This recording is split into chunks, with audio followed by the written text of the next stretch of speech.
Acho que tua pergunta é bem pertinente, porque justamente esse processo que está se dando agora, agora estamos com um governo democrático, já a democracia está funcionando na Argentina desde que os militares deixaram o poder,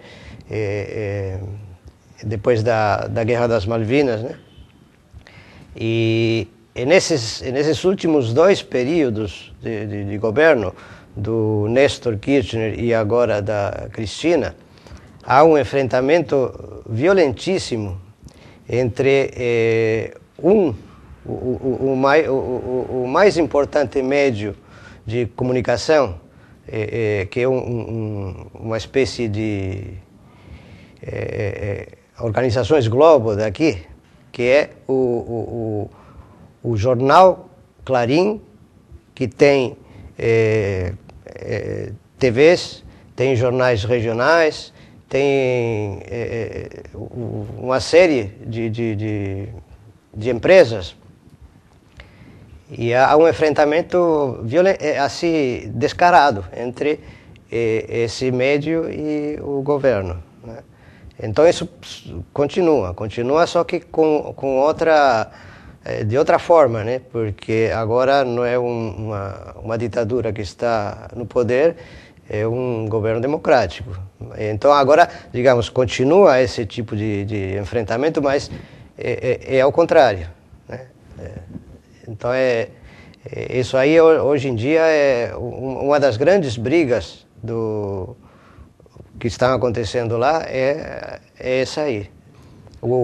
Até o ano passado, não, em 2008 houve um processo também de revolta por parte os que a gente chama terratenientes, né?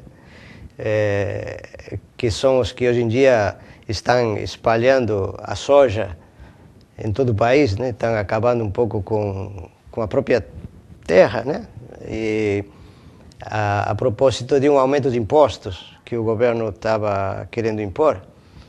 E é curioso que o jornal Clarim esteve descaradamente a favor dessa protesta, que durou meses, desgastou muito todo mundo.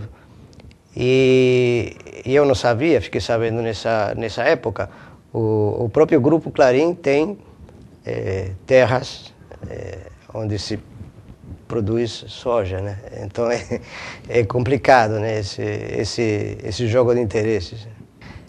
Eu lembro, até se a gente volta para aquela época, que a minha participação nessa militância, na época eu já mexia um pouco com a fotografia, não vivia exclusivamente disso, né? Mas já tinha feito curso, já gostava muito. No lugar onde eu morava, junto com uma companheira, o que a gente fazia, em princípio, era justamente trabalhar com fotografia, com arquivos de fotografias, com cópias de fotografias para fazer folhetos.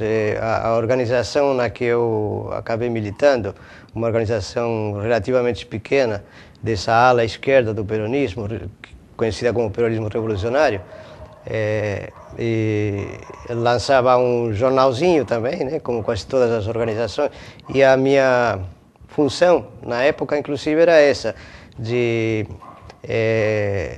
contrarrestando a mídia na pequena medida do possível, né, meu trabalho era com a fotografia, com a diagramação de folhetos, com a diagramação desse jornal. Havia lá em casa arquivos de fotografias, de cópias de fotografia, de documentos, e justamente esse foi o trabalho que eu fiz, grande parte dessa militância até ter que vir para aqui. Então, de certa forma, aprendi um pouco a usar a fotografia para contrarrestar os efeitos, para ir, né, criar uma fresta por onde a gente pudesse se expressar, e a fotografia foi importante nesse sentido, né? Não, eu não sinto alguma coisa parecida com a autocensura com a fotografia. E ao longo do tempo, acho que a minha cabeça, nesse sentido, abriu mais e não me vejo me autocensurando, não. O que acontece é que meu tipo de fotografia não tem um foco específico e definido. Então, meus interesses são diversos. E isso faz justamente que essa possibilidade de uma certa autocensura não aconteça, porque não tenho esse foco, um caminho muito estreito para percorrer, então eu me vejo com bastante liberdade. Mas entendo isso que você quer dizer, que vivendo uma época difícil e que durou anos, é possível que a gente fique com um resto de medo de se expressar.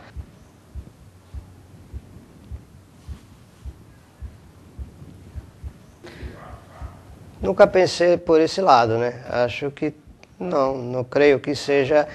É claro que quem dita as regras do concurso vai escolher qual é o tema, mas não me passou pela cabeça que isso tivesse a ver com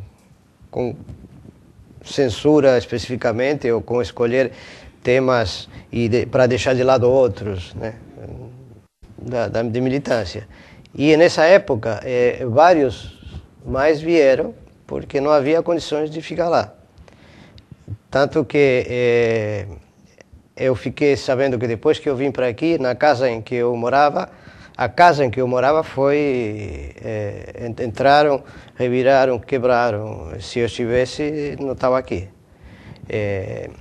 E eu lembro, por exemplo, que em uns 3, 4 meses de estar aqui em São Paulo, não aqui em Santos, em São Paulo, e conhecendo uns poucos lugares que sempre voltava a percorrer, às vezes sozinho, às vezes acompanhado, de repente, um domingo, em plena Praça da República, em São Paulo, eu viro uma esquina e encontro com um dos amigos, dos colegas, que eu não sabia que estava aqui, que tinha vindo para trazer notícias e teria que voltar para lá, a risco da sua própria vida. E foi uma alegria enorme chegar numa esquina onde tinha um mundo de gente e cruzar com ele. Ele não sabia que eu estava aqui, eu não sabia que ele estava. E ele estava chegando, nessa manhã tinha chegado, e fomos tomar café, e vou te levar a conhecer alguma coisa, que ele estava esperando à noite para se encontrar com o resto do pessoal. E fomos para Paulista, percorremos a Paulista, e vamos entrar aqui. Cheguei até o museu, o MASP, e digo, vamos entrar, porque você vê o prédio de fora, é maravilhoso, dentro também, tem coisa muito boa. Aí entramos no MASP, e quando chegamos, estava toda a turma lá.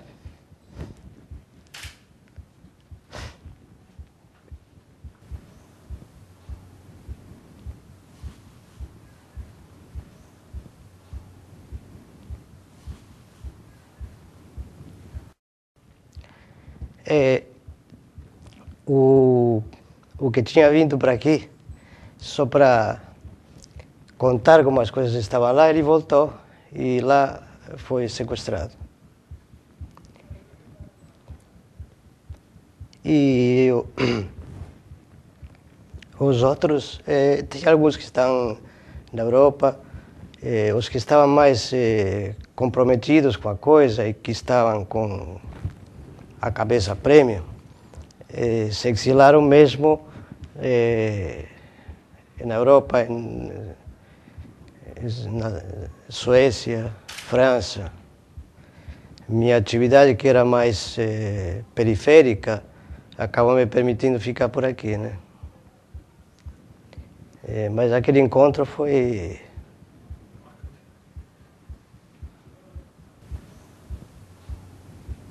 Quando viemos de ônibus até a divisa, até a fronteira, e atravessamos, e do lado de cá a gente respirou aliviado.